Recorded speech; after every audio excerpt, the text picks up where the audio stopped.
कि जब भी बुलाओ दौड़ के खिदमत करता है। छोटे बड़े सब लोगों की इज्जत करता है, छोटे बड़े सब लोगों की इज्जत करता है। और तुम तो एक कुर्सी पे हुकूमत करते हो, अरे भाई हमारा दिल पे हुकूमत करता है।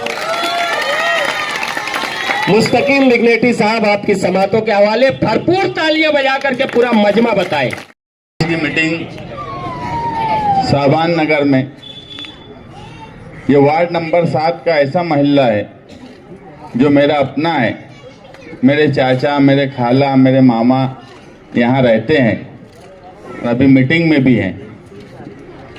सीतापुर के लोगों की अक्सरियत है जो मेरे कहीं ना कहीं दूर नज़दीक से रिश्तेदार हैं।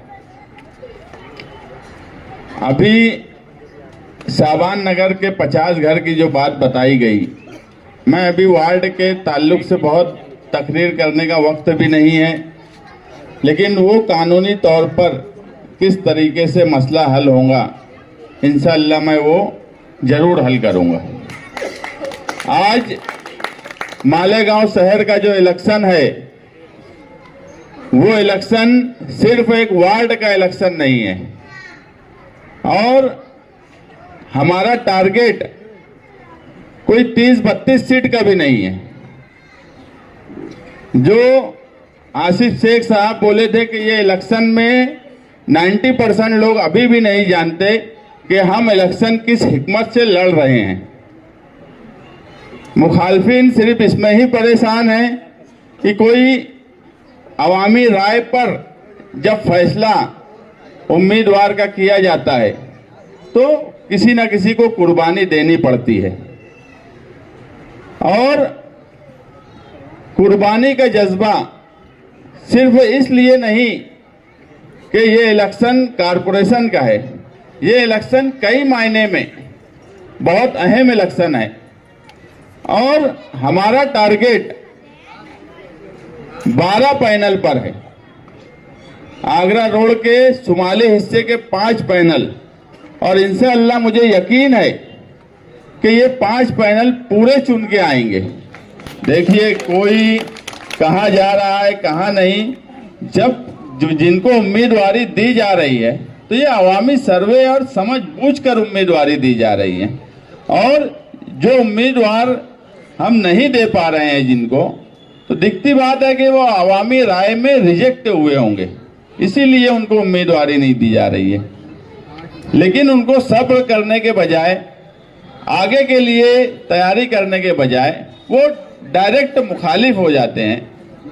ये इलेक्शन आगरा रोड के इधर के 5 पैनल और आगरा रोड के उस हिस्से में जो 11 पैनल है, उस तरफ से 7 पैनल पर हमारी पूरी तैयारी हो चुकी है। हम उम्मीदवार भी हमारे तय हैं, हर हिकमत से इलेक्शन लड़ रहे हैं। 30 तारीख को आप नॉमिनेशन फॉर्म भर लेने दीजिए पूरे शहर का, उसके बाद आप देखेंगे कि इलेक्शन की क्या हिकमत अमली है। जो हमारे खिलाफ हैं उनको सिर्फ 20-22 सीट लाना है। हमें फिक्र इसलिए ज़्यादा है कि हमारा टारगेट बड़ा है। हमारा टारगेट 44-48 सीट का है, क्योंकि हमें पता है कि नदी के उस पार की 20 सीट से हमें कुछ मिलने वाला नहीं है। उनकी डायरेक्ट मौजूदा एमएलए से बातचीत हो चुकी है कि बीजेपी शिवसेना का पहला 2.5 साल और दूसरा 2.5 साल आपका, उधर से उनको 20 सीट मिलेंगी, इधर से 20-22 लाना है, तो उनका टारगेट छोटा है, इसलिए उनकी कोशिश भी छोटी दिख रही है। जो उम्मीदवार आ रहे हैं उनको टिकट दे रहे हैं। हमारा टारगेट बड़ा है और हिकमत अमली हमारी ऐसी है कि इंशाअल्लाह इस मर्तबा नदी के इस पार से ही मालेगांव सेकुलर फ्रंट को इतनी सीट मिलेंगी कि मेयर जो है मालेगांव सेकुलर फ्रंट का कारपोरेशन में बैठेगा। और वो इसलिए जरूरी है, अगर हमें सिर्फ चुनकर आने की लड़ाई होती, 30-32 सीट की लड़ाई होती, तो जिस हिसाब से गांव का माहौल है इंशाअल्लाह 30-32 सीट तो ऐसे ही आ जाती। मगर हिकमत अमली और कुछ बातें ऐसी है जो हम 30 तारीख के बाद बताएंगे, जब सबका फॉर्म भरा जाएगा किस पैनल में किस तरह से इलेक्शन लड़ा जा रहा है। और मुझे पूरी उम्मीद है कि यहाँ पर जो उम्मीदवार दिए गए हैं आप लोगों को, वो अब्दुल बाकी भाई हो, जमील सेठ हो, हुसैन अंसारी हो, मैं खुद एक उम्मीदवार की हैसियत से इस वार्ड में हूं।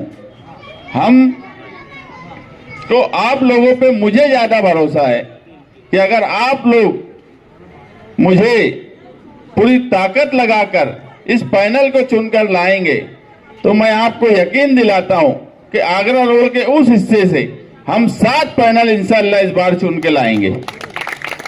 लोगों के होश ठिकाने आ जाएंगे जब 16 जनवरी का रिजल्ट आएगा मालेगांव शहर में।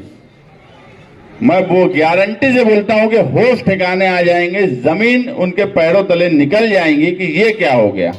इतनी हिकमत, जैसे अभी बोले हमारे अनीस सरताज साहब कि धर्मवीर की जोड़ी है, तो जोड़ी ने इतनी हिकमत भी लगाई है, इतनी कोशिश भी है, उतनी ही मेहनत भी है।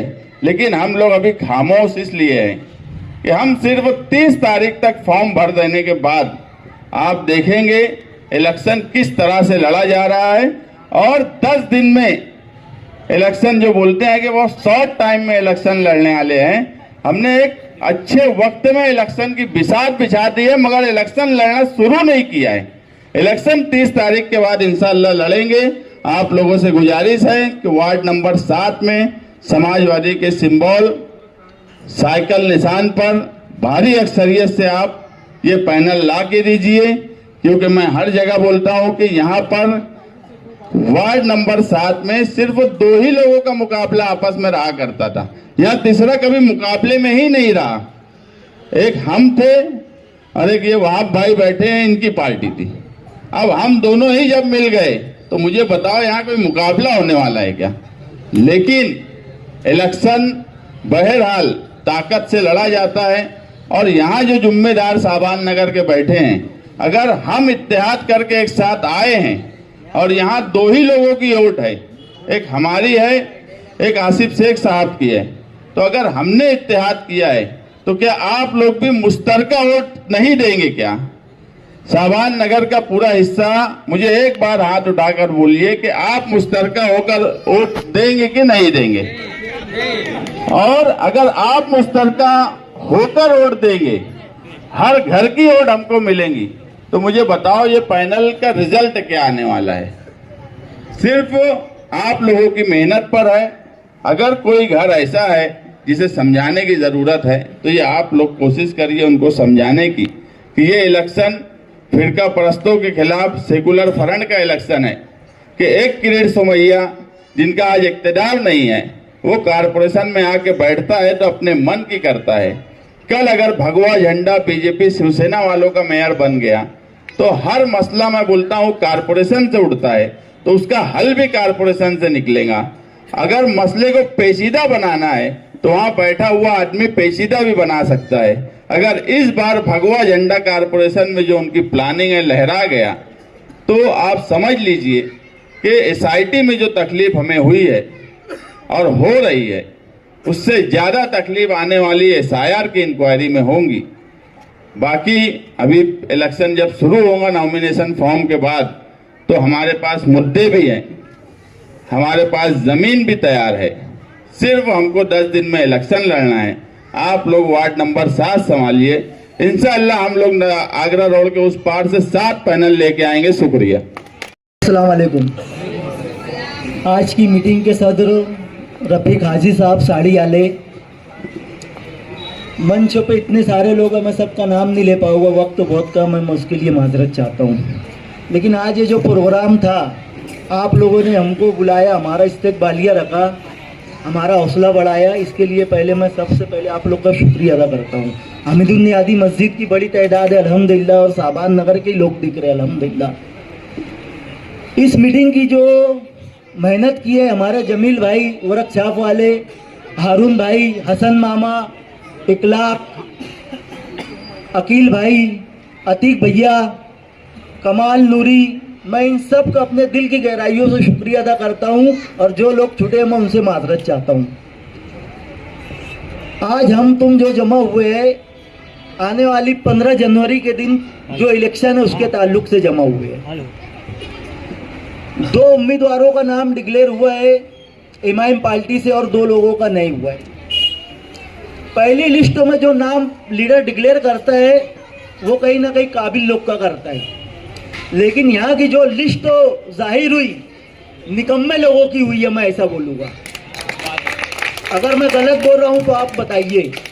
आज 2017 में जो इलेक्शन हुआ था तकरीबन 8 साल हो गया है, किसी ने भी जो माजी यहाँ कारपोरेटर थे कंपाउंड वाले, किसी ने भैया चेहरा उरा देखा कि 8 साल में उनका इधर गली में देखे कभी तुम लोग?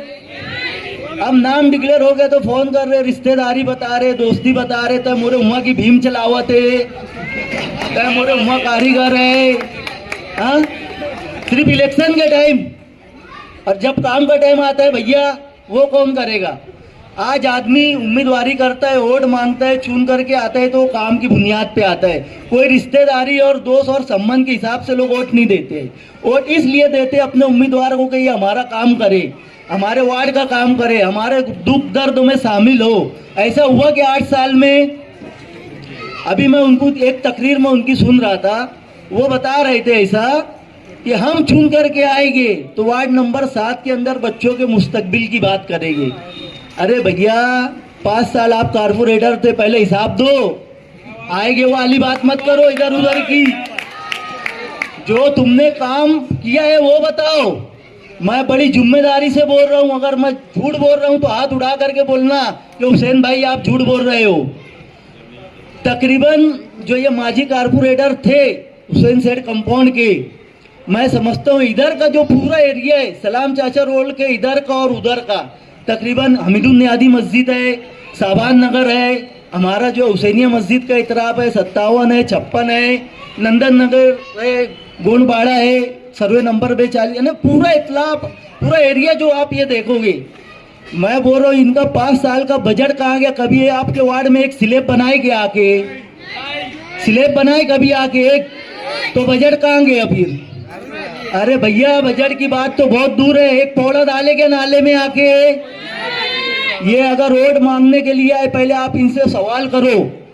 अभी जैसे मान लो मुस्तकीम भाई है, जमील भाई है, मैं अब्दुल बाकी सेठ है, हम लोग अगर अल्लाह के फजलो करम से चुन करके आ गए और अल्लाह ने जिंदगी दी और आने वाले 5 साल में हम लोग आकर तुमको ये बोलेंगे क्या कि आप चुन करके दो तो हम काम करेंगे?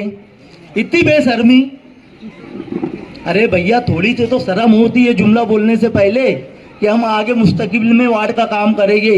भैया काम बताने की जरूरत है, काम बताओ, और आगे ये आपके एरियो में आएंगे। इनसे इधर उधर की बात बोलना मत करो भैया, काम क्या करे वो बताओ। सिर्फ इलेक्शन काम की बुनियाद पे होना चाहिए। काम इनसे पूछो कि काम क्या है। मैं थोड़ा सा ज्यादा वक्त तो ले रहा हूँ मुस्तकीम भाई, मुझे कुछ वार्ड का है ना, वार्ड की कुछ बातें बताना है। ये जो गली में हम खड़े हुए हैं इसका बजट बाकी सेठ अल्हम्दुलिल्लाह अल्लाह के फजलो करम से हो गए। चौड़ी गली का कितने का है बाकी सेठ? 25,99,000 रुपए का ये बजट है। इंशाल्लाह 10-15 दिन लेट हो जाता अगर तो इंशाल्लाह इसका वर्क ऑर्डर हो जाता। मैं भी अल्लाह के फजलो करम से कमिश्नर साहब से वार्ड के लिए तकरीबन 2 से 2.5 करोड़ रुपए के काम की मंजूरी किया हूँ। अगर नहीं होता, आचार संहिता नहीं लगती तो अल्लाह के फजलो करम से टेंडर प्रोसेस पे 8-10 दिन में आ जाता। अभी जो गली का हमारा काम चालू था पहलवान स्वीट सेंटर से लेकर के शिकारी चौक तक, वहां से लेकर के जितनी गलियां हैं मैं बता रहा हूँ, बड़ी जवाबदारी से बोल रहा हूँ, और अगर वो नहीं तो आप लोग मेरा कॉलर पकड़ सकते हो। जितनी भी 14 से 15 गली है हमीदुल नियाजी तक के, सब गलियों का बजट अल्लाह के फजलो करम से हम लोग लेकर के आए हैं। उसका पेपर है, जिसको मराठी पढ़ना आता है तो इंशाल्लाह मैं वो भी बताऊंगा। मैंने कमिश्नर साहब से रिक्वेस्ट थी, उसके अंदर आसिफ साहब ने बहुत मदद दी, और कहीं ना कहीं आसिफ साहब के लेटर के ऊपर मैंने वो बजट लाया हूँ। तकरीबन 2 से 2.5 करोड़ रुपए का बजट है। हाँ भैया मैं क्या कारपोरेटर हूँ क्या? एक आम आदमी हूँ मैं, लेकिन अल्लाह के फजलो करम से काम करने का तरीका आता है। काम कैसा किया जाता है हम लोग जानते हैं, और जरूरी नहीं है कि आदमी कुछ रहे तो काम करे। अल्लाह ने पीछे भी काम लिया है। पहले जो था एक सोशल वर्क समझ करके मैं काम करता था। अगर आप लोगों ने वोट दिया और मैं चुन करके आया अल्लाह के फजलो करम से, तो मैं अपना फर्ज समझ करके काम करूँगा अपने वार्ड में।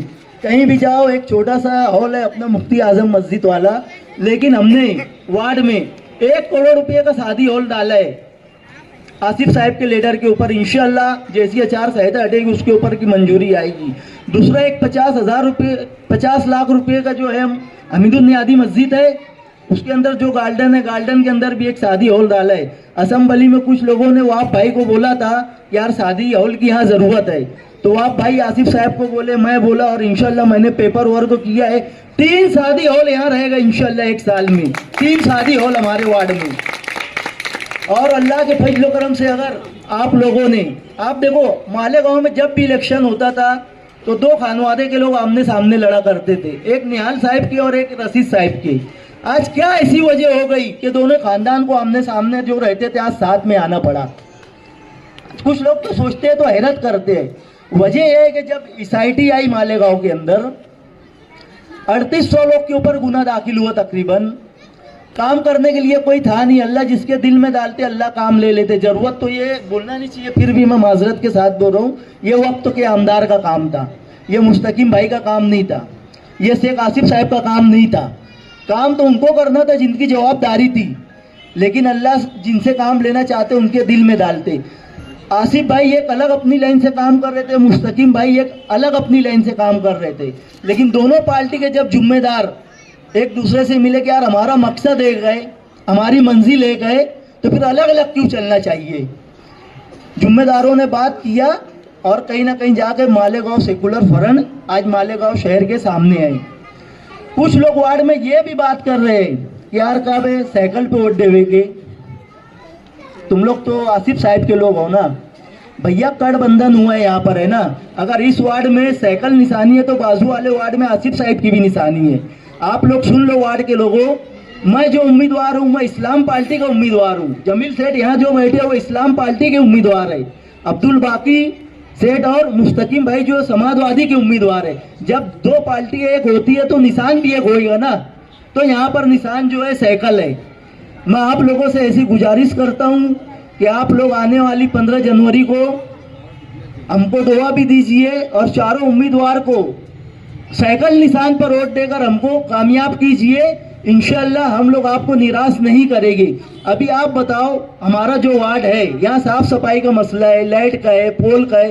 ये जो बड़े बड़े सेठ लोग आ रहे, ये क्या जब मसला होगा नाला साफ करने का, आप बुलाओगे, ये लोग आपके घर पे आएंगे क्या कि भैया गटर साफ करना है, कचरा उठाना है, लाइट बंद हो गया है, नल में पानी खराब आ रहा है।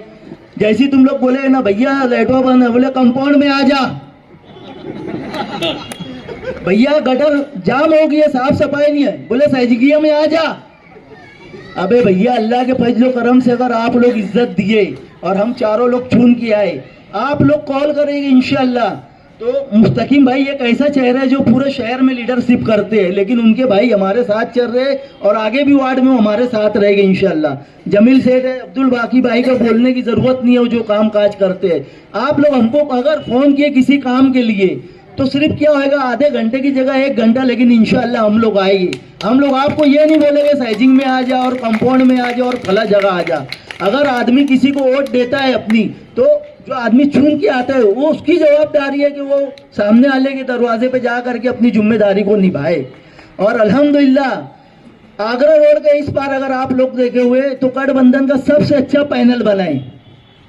आज जमील सेठ जो है कोई मतलब पहचान के मोहताज नहीं है, मुस्तकीम भाई है, अब्दुल भाई बाकी वाले है, अब्दुल भाई है, मैं हूँ, कहीं ना कहीं सबको काम करने का तरीका है और हम लोग जो है जमीन पर रह करके काम करते हैं। अस्सलाम वालेकुम। आज की मीटिंग के सदरों और यहाँ जो बैठे मेरे दोस्तों, बुजुर्गों, साथियों, ये जो इलेक्शन हो रहा है सेकुलर फ्रंट का, मैं तो अभी बहुत वो था, क्योंकि मेरा बेटा इमरान जो अभी 8 दिन पहले 10 दिन पहले इंतकाल हुआ, मैं बहुत निढाल हो गया था। लेकिन मेरे वार्ड के लोगों ने मुझे कहा तुम्हारा एक इमरान गया, हम पूरे वार्ड के इमरान बनकर तुम्हारे साथ चलेंगे। तो वो बिना पर मैं आज मैदान में आया हूँ, क्योंकि हम लोग काम करने वाले हैं। और जो मेरा बेटा था इमरान सुफियान, जो वार्ड में आता, तुम्हारे वार्ड में तुम देखते, यही लोग मेरी ताकत थी। और मेरी ताकत को बढ़ाने के लिए मेरे वार्ड के लोगों ने बहुत अच्छी मेरी हिम्मत हौसला अफजाई की, मैं उनका बहुत बहुत शुक्रगुजार हूँ। इंशाअल्लाह जैसे 8 साल से मैं आपके वार्ड में, मेरे लड़के हम काम कर रहे हैं। आगे आप ये चारों उम्मीदवार को चुन कर दो, मुस्तकीम भाई, जमील सेठ और हुसैन भाई और मैं, हम चारों इस वार्ड के उम्मीदवार है, साइकिल निशानी है। आप हमको भारी अक्सरियत से कामयाब करें। इंशाअल्लाह आने वाले 5 साल में आपकी जो भी दुश्वारी है, मुस्तकीम भाई है जो कागज पत्तर में और कोर्ट कचहरी में बहुत माहिर है, जो आपकी ज़मीन का मसला है, इंशाअल्लाह हम उनसे लड़के काम करवाएंगे। इतनी मैं बात करके खत्म करता हूं। साहबान नगर के चौड़ी गली के लोग सब मोहतरम हजरात और हमारे रफ़ीक हाजी साहब सदारत है, मैं ज़्यादा कुछ बात नहीं रखूँगा। मेरा बोलना सिर्फ इतना है, वार्ड में हम 4 उम्मीदवार हैं, मुस्तकीम डिग्निटी साहब, बाके राशन वाले, हुसैन अंसारी साहब और हमारी अम्मी जान, हमारी वालदेन। तो हम लोग जो है काम के बेस पे आपके बीच में आए हैं। मुखालफिन क्या बोल रहे हैं हमको उनसे कुछ लेना देना नहीं है। आने वाले वक्तों के अंदर हम लोग जो चारों कैंडिडेट हैं ये वार्ड नंबर 7 के बहुत ही अच्छे उम्मीदवार साबित होंगे और हम चारों के अंदर काम करने की इतनी सलाहियत अल्लाह ताला ने दिया है ना, ये तो मैं आने वाले वक्त में अल्लाह पाक आपको बताएगा और मैं भी हम चारों मिलकर बताएंगे। और मेरे से कुछ गलती गुदा होगी बोलने चालने में तो मुझे माफ़ करना, क्योंकि मेरा पहला स्टार्टअप है राजकारण का। तो मैं इतना ही बोलूँगा, ज़्यादा मैं बात नहीं रखूँगा। बाकी अपने मुस्तकीम भाई है, हुसैन भाई है और बाकी मामा आपके बीच में कुछ बात रखेंगे। हम चारों मिलकर वार्ड के वक्त में बहुत बेहतर फैसला लेने वाले हैं। आने वाले वक्त में हर कुछ मीटिंग में हम बताएंगे आपको। हमको 15 तारीख को जो इलेक्शन होने वाला है, हमारा गठबंधन है समाजवादी और इस्लाम पार्टी का, मालेगांव सेकुलर फ्रंट। तो हम चारों उम्मीदवार को आपकी भरपूर वोट से जीत के और जिता के लाइए। 16 तारीख को जो रिजल्ट आने वाला है, सामने वाले जो कैंडिडेट है उनकी जामीन जब्त कर दो और तुम्हारी ताकत से जब्त करें। हमारी कोई जान और कोई औकात नहीं देने वाली बात अल्लाह ताला की है ना। और आप सबके बिना हम कुछ भी नहीं है। हम चारों के चारों यहाँ पर जितने लोग बैठे सब मुस्तकिल डिग्निटी है, बाके राशन वाला है, हुसैन अंसारी है, जमील सेठ है। हम तुम्हारे बिना अधूरे, हम तुम्हारी वोट के मोहताज, हमारे वोट से भरपूर वोट से हमको नवाजो। बस मैं इतनी बात कर आज के इस पुरुजी मीटिंग के सदर हाजी रफीक साहब और अजीज साथियों, 15 जनवरी 2026 को जो कारपोरेशन का इलेक्शन होने वाला है, ये सिर्फ इक़्तिदार पाने के लिए इलेक्शन नहीं है, ये आपके अस्तित्व की, आपकी वजूद की लड़ाई है। आप देखिए पिछले 1 साल से जन्म दाखिले के मामले में क्रिएट सोमैया और फिरका पस्त पार्टियां मालेगांव शहर में आकर मालेगांव के मुस्लिम लोगों को तकलीफ पहुंचा रही है। आप ये भी समझ रहे हैं, अगर शहर में फिरका परस्तों के खिलाफ कोई लड़ता है तो आसिफ शेख साहब, मुस्तकीम डिग्निटी साहब है, जिनके पास आज कोई इक़्तिदार नहीं है। आप इस बात पे भी गौर कीजिए कि अभी कॉरपोरेशन में किसी का इक़्तिदार नहीं था और फिरका परस्त पार्टी इतनी तकलीफ मालेगांव के मुसलमानों को दे रही है। अगर खुदा ना खास्ता अगर यहाँ पर इक़्तिदार में फिरका परस्त पार्टी पहुंच जाती है और अपना भगवा झंडा कॉरपोरेशन में लहराती है, तो समझ लेना ये मालेगांव के लिए एक नुकसान होने की एक नई शुरुआत होगी। इसके लिए मैं मालेगांव शहर से और ख़ास तौर से इस वार्ड से जितने भी लोग हैं उनसे ये गुजारिश करता हूँ कि 15 जनवरी को सोच समझकर अपने अपने बच्चों और अपने कौम के मुस्तकबिल के लिए ये फैसला करके जाना कि हमको मालेगांव सेकुलर फ्रंट के वार्ड नंबर 7 के चारों ही उम्मीदवार को इतनी अक्सरियत से वोट देना है कि पूरे शहर में, मालेगांव शहर में मालेगांव सेकुलर फ्रंट के उम्मीदवार सबसे ज्यादा इस वार्ड से रिकॉर्ड तोड़ कामयाबी के साथ कॉरपोरेशन पहुंचे। और इंशाअल्लाह ताला अगर मालेगांव शहर में मालेगांव सेकुलर फ्रंट इक़्तिदार में पहुंचता है तो आप इस बात को गौर करना कि बिना किसी लीडरशिप के, बिना किसी इक़्तिदार के, जो हमारे कौम और मिल्लत के लिए, हमारे शहर के लिए लड़ सकते हैं, अगर मालेगांव की आवाम ने, इस वार्ड ने मालेगांव सेकुलर फ्रंट को इक़्तिदार में पहुंचाया तो आपके लिए, आपके बच्चों के लिए और कौम के लिए ये मुफीद साबित होंगे। मैं इस शेर के साथ अपनी बात को खत्म करता हूँ कि उसूलों पर जब आ जाए तो टकराना जरूरी है, जिंदा रहना है तो जिंदा नजर आना जरूरी है।